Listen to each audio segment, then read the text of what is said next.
రాజు కావ్య దగ్గరికి చాలా కోపంగా వచ్చి, "నువ్వు ఈ ఇంట్లో పని మనిషిలాగా, ఈ ఇంటి వంట మనిషిలాగా బాగానే పనిచేస్తున్నావు. కానీ ఈ ఇంట్లో ఉండడానికి ఎన్ని ప్లానింగులు వేసినా, ఎన్ని వేషాలు వేసినా సరే, అది ఎట్టి పరిస్థితుల్లో కుదరదు. ఎందుకంటే నేను నిన్ను ఇంట్లోకి రానివ్వడానికి అంగీకరించను కదా!" అని చెప్పేసైతే అంటూ ఉంటాడు. ఆ మాటలు వినగానే అక్కడ ఉన్న కావ్యకైతే చాలా కోపం వచ్చేసి, "మీరు రమ్మన్నా కూడా నేను రావడానికి సిద్ధంగా లేను. నేను ఏదో పని చేయడానికి వచ్చాను, చేసి వెళ్ళిపోతాను అంతే" అని చెప్పేసైతే అంటూ ఉంటుంది. ఆ మాటలు వినగానే అక్కడ ఉన్న రాజైతే ఒక్కసారిగా షాక్ అయిపోయి కావ్య వైపు చూస్తూ ఉండిపోతాడు. ఇంతలో కావ్య బామ్మగారి దగ్గరికి, తాతయ్య దగ్గరికి వచ్చి, "బామ్మగారు, తాతయ్య గారు, నేను మొత్తం పనంతా చేసేసాను. ఇక మీరు వెళ్లి తినండి, క్షేమంగా వెళ్లి. అలాగే నేను ఇక్కడి నుండి వెళ్ళిపోతున్నాను ఇంటికి" అని చెప్పేసైతే అంటూ ఉంటుంది. ఆ మాటలు వినగానే అక్కడ ఉన్న వాళ్ళ తాతయ్య, బామ్మగారు అయితే సంతోషించి, "చాలా మంచిదమ్మా, మా కోసం ఎంత పని చేస్తున్నావు. నీకు ఎలా రుణం తీర్చుకోవాలో మాకు అర్థం కావటం లేదు" అని చెప్పేసైతే అంటూ ఉంటారు.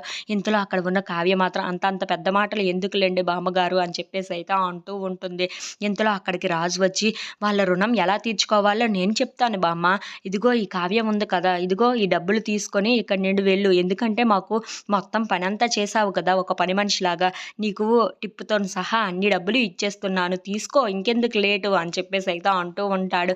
ఆ మాటలు వినగానే అక్కడ ఉన్న వాళ్ళందరూ అయితే ఒక్కసారిగా షాక్ అయిపోతూ ఉంటారు. ఈయన ఎప్పటికీ అర్థం చేసుకోడు అని చెప్పేసైతే కావ్య అనుకుంటూ ఉంటుంది. If you like this video please